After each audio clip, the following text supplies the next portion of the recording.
Pagkatapos, lumapit na siya kay Prophet Eliseo at ang sabi, saan ka galing? Dyan lang sa tabi-tabi.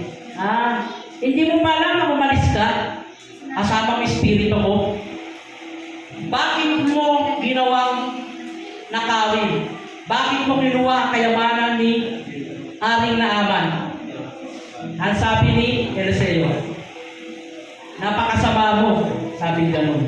Hindi ka nagsinungaling sa akin sa Espiritu Santo, sapagkat kasama mo ang aking Espiritu. Hindi ng gift doon, prophet yun, hindi ka pwede magsisinungaling sa prophet. Alam niyo kung nangyari?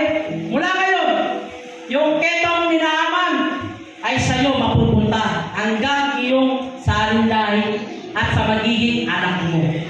Matindi, no? Yung kas, isumpa. Bakit? Nagkaroon siya ng April design eh. Libre yun, tapos gumawa pa siya ng istorya na, Panginoon, sabi ko may parating kami mga propeta kasi kailangan namin yan. Yan, maraming ganyan. Nangyayari sa church yan. Kunwari, ganito nangyari sa church. Meron bisitang foreigner. Yung foreigner nagbigay sa pastor. Yung senior pastor hindi naabutan. Ito nangyari ngayon dahil yung church may pangitain. Yung prophet, hindi na siya pastor, ordinary lang. Ano lang to intercessor lang tong babae to. Totoong istorya na to, hindi na kwento. Alam niyo kung ano nakita niya sa pangitain?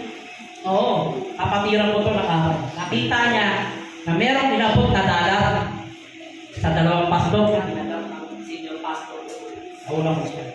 Pagbigay ng dalat at saka F300. Bigay ng foreigner negro yung itim. Sabi gano'n, pastor, nakakita ako ng pamitan. Pares kami ng gift.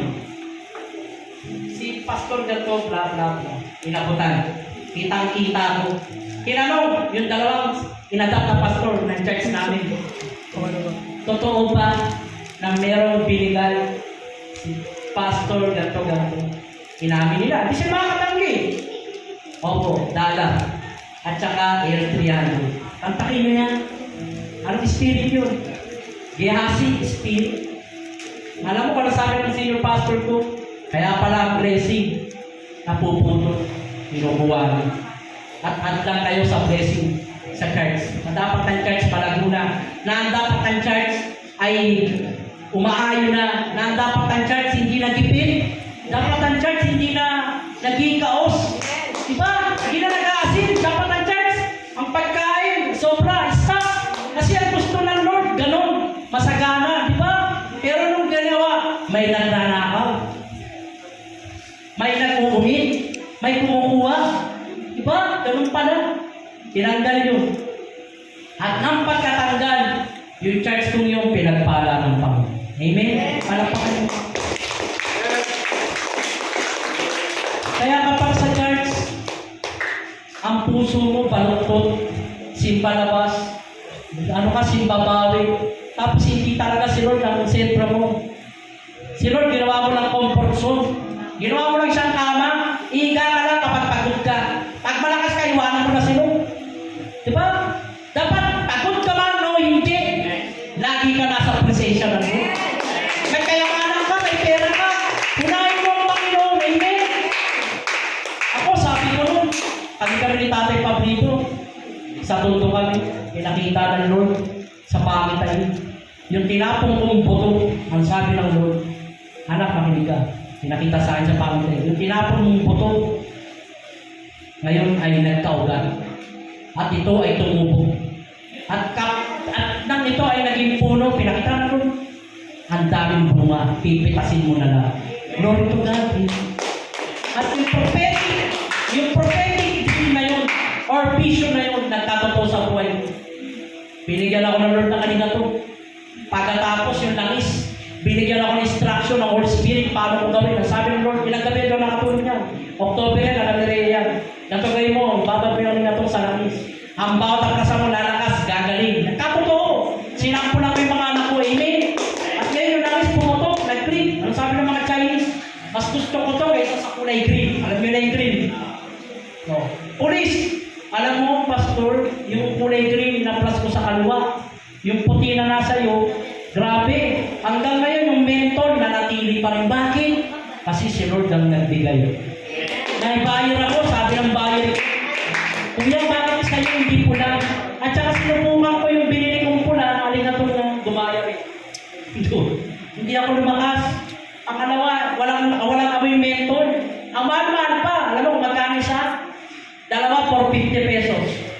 Oh, sa akin, magkano? Hindi ko naman inaano. Yung kaputihan ng Diyos to. Amen.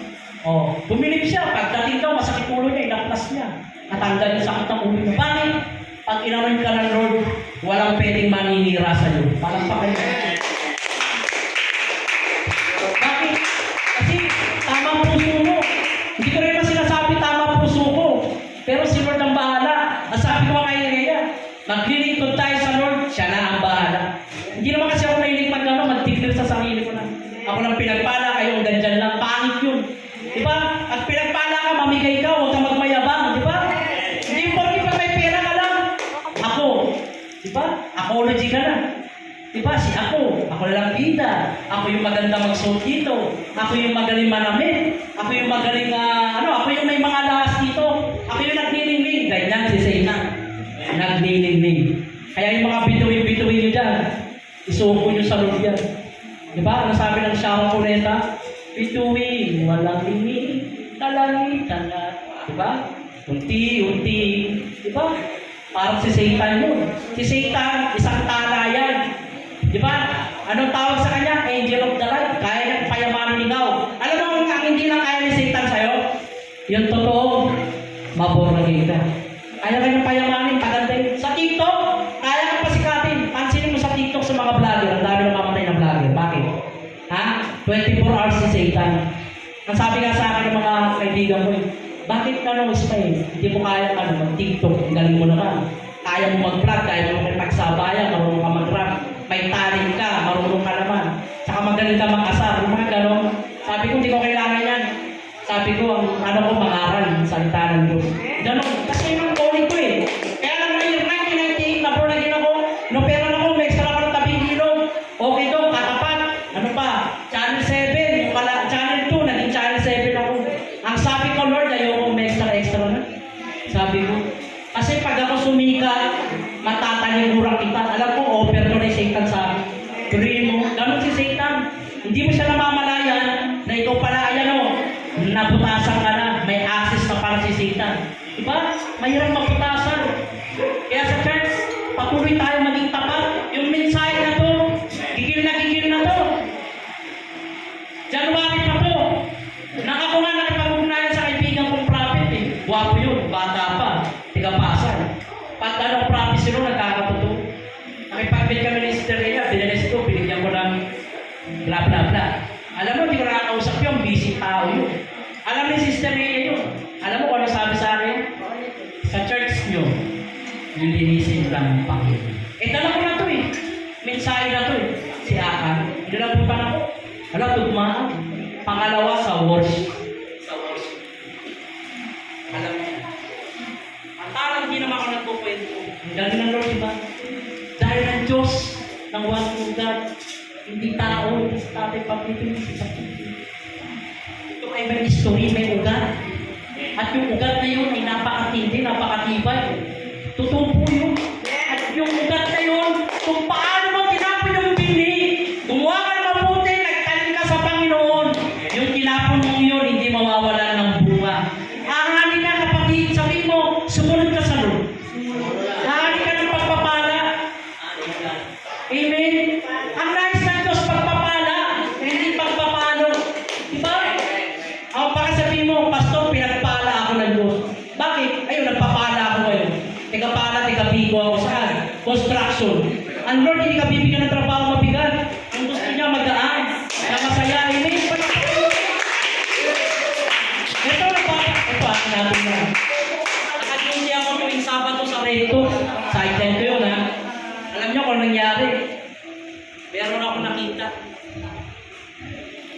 4,500. Kuha niyo ako? Hinihintay ko sino mayari. Wala naman dumaan sa harap ko eh. Oo, wala naman ID. Kung may ID, bibigay ko. Kasi pulutin talaga ako ng pera. Alam niyo yan. Pastora Rhea. Nakarang pulot ako wallet, may ID. Tinawag ko yung may-ari. Kaya na to. Kuha. Pangalawa, nakapulot na naman ako ng pera. Yung naglilinis ng aircon sa amin sa bangko, maintenance namin. Hindi ko matek, sinitay ko lang. Pre, gato. Pero tinitingnan mo yung laman kung 5,000 para hindi na ako gawang issue. Ganun. 4,000 ba? Oh. Nang January, Chinese client, hindi ko naman kilala. Ang sabi sa akin, Pastor, this is for you. Binigyan niya pa ako ng daily bread. Papasayin. Akala, nang pinintaan ko yung sobrang 2,000 lang. Na nasa siya ako 5,000! Amen! Palagpakan yung Panginoon! Ano yung ginawa ko? Hindi ko yung tinago. Ang sabi ko, bless natin ng church. Bili tayo ng lechon. Dagdagan lang natin. Kasi pag tinago ko yun, di ba? May cars. Pag binilis ka ng Lord, i-bless ko rin ang church. Amen. Tatay kapili ko. Minsan hindi ko ma-bless. Paano? May ginto. Upakin mo yan, babies ka. Amen.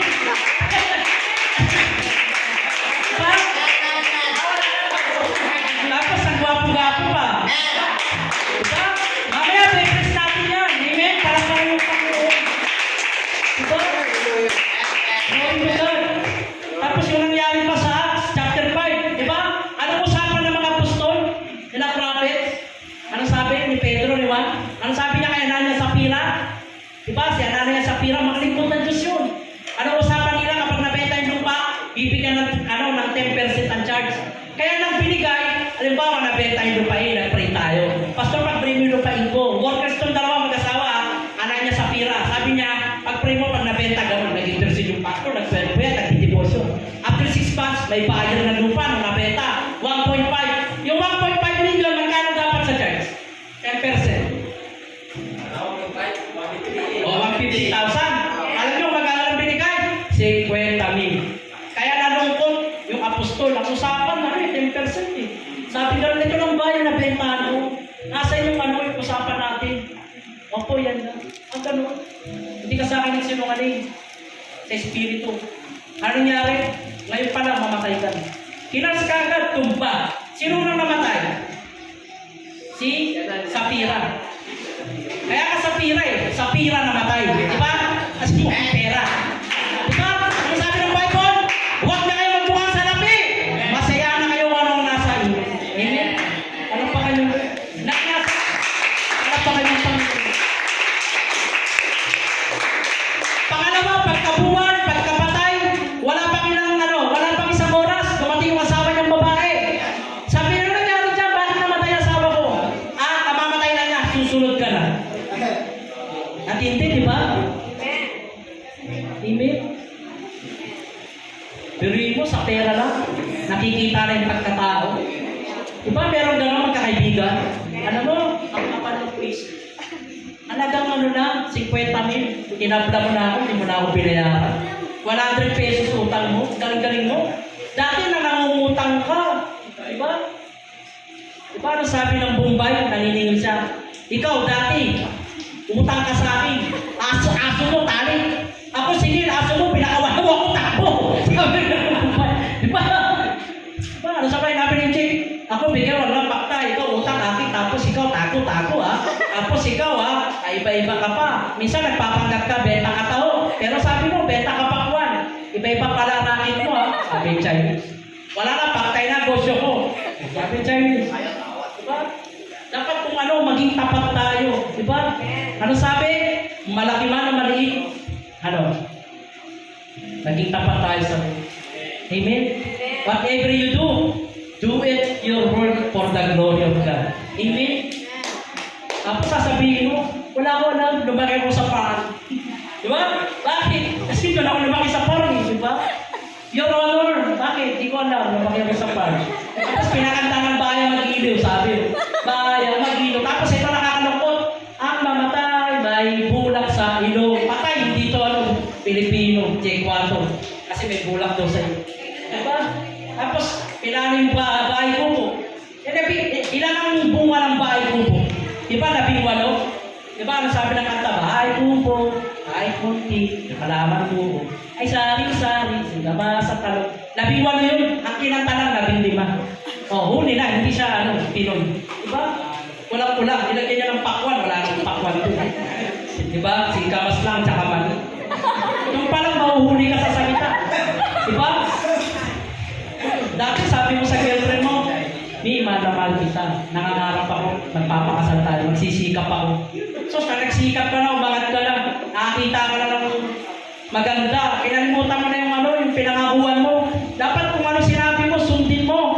Tuparin mo yun, di ba? Meron kang odo sa babae, di ba? Kayo naman mga babae, pag pinangakuan kayo, huwag kayo tuto. Hintayin nyo muna kayo makasal bago nyo gawin yung yung bagay na hindi dapat gawin. Yung ginagawa ng mag-asawa, hindi pa kayo kasal. Bawal sa Lord yun. Amen. Mamaya dyan, pumasok kayo dyan, sa halip na makapag-worship ka, tumatalong-talong pa. Wala na. Puntis ka, paano ka makakatalong? Paano ka makapag-worship sa Lord? Diba? O, tapos hingin yung kamay yung lalaki sa ay ng babae sa may trabaho ka na ba? Wala pa. Diba? Sikapin natin. Ito nga, nangyari to sa Las Piñas. Grabe. Ang tindi mangaral ng lalaki. Ang dami niyang nakakay na kaluluwa. Ang galing mangaral, ang galing mag-preach. Lahat ng talent nasa kailang, ganda ng boses, ang galing mag-evangelize. Alam niyo kung ano nangyari? Isang linggong pag-ibig, sa isang higlat na wala rin lahat. Alam niyo kung nangyari? Yung bata, na yun, na lalaki, at lalaki siya, inaras ko, wasak ang church. Kalungkot ang pastora, kinasuhan yung lalaki. Ngayon yung kaso, nakakit na sa korte. Aras mo. Yung lalaki, ano pala? Third sex. Kaya bantayan natin ang ating sarili. Kasi tamay-tamay yan. Gusto nyo ba maging ganun? Nagkasala kayo, yung church, ipapasara. Hindi, kailangan natin magkaisa. At kapag may kasalanan ka, i-confess mo sa kasama mo kay pastor para i-advise ka. Kasi habang tinatago mo yan, tumutubo yan. Dati yung tinago mo lang, piso, 2, 3, 4. Tapos palaki ng palaki tinatago mo kasalanan, lumaki na lumaki. Kulang na lang, ipanganak mo. Ngayon, ang ilabas mo yung kasalanan, tulang ka na pala. Anong sabi ng Lord? Saan sila ginawa? Nang makita yung kayamanan na tinago ni Akan, yung ginto, grabe, no? Ikaw pa naman, kahit ako matutuksurong, pero hanggang isip lang. Pero di natin gagawin. Ang dami kayamanan, di ba? Tinago niya. Kasi laki ang librang ginto nun eh. Oh. Kaso, bakit sila natalo? Kasi may access. Di ba? Sa panahon pa lang ni Saul eh. Matindi na, di ba? Ano sabi ng utos ni Lord? Oh, pumunta kayo sa talunin yung Amonita, Aminite. Oh, anong ginawa niya? Lahat pakain. Lahat ng mga hayop, walang ititira. Nagnasa si King Saul. Tama ba ang Saul? Diba? Anong ginawa niya? Tinago niya yung mga matatabang baka, yung mga malulusog, irinigalo niya. Ano sabi niya? Gusto ko kasi irigalo to. Tama yung ginawa niya, pero mali yung kaparaanan niya. Dapat tama ka. Tama yung ginawa mo, tama yung kaparaanan mo. Hindi pwede magsalisi. Kaya mamaya may tama ka na dyan. Hindi kailangan yung magsasalisi. Kaya yung kasalanan natin, expose natin. Huwag natin isuka natin yan hanggang mahari. Hindi literal na isuka. Oo. Sabihin mo, Lord, sawa na ako. Anong sabi sa Joshua chapter 7:13? Basahin ko rito. Ito, sabi ng Lord, napakalinaw talaga ang sinasabi ng Ayan, sabi rito, listen carefully yan. Sabi ng Joshua chapter 7 verse 13. Ito yung pinapatid ng Diyos. 13.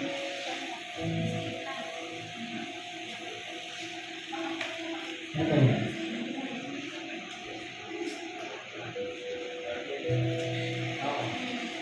Ayan, sabi rito. Tumayo ka at sabihin mo sa bayan na maganda sila. Bukas sa paggarap sa akin, sabi ng Lord to ito instruction, sapagkat akong si Yahweh, ang Diyos ng Israel ay ganito. Ang sasabihin, ikaw rin Israel. Kita mo, pag sinabing Israel, kasama ka ron. Sabihin mo sa katabi mo, kasama ka ron. Ano ba ang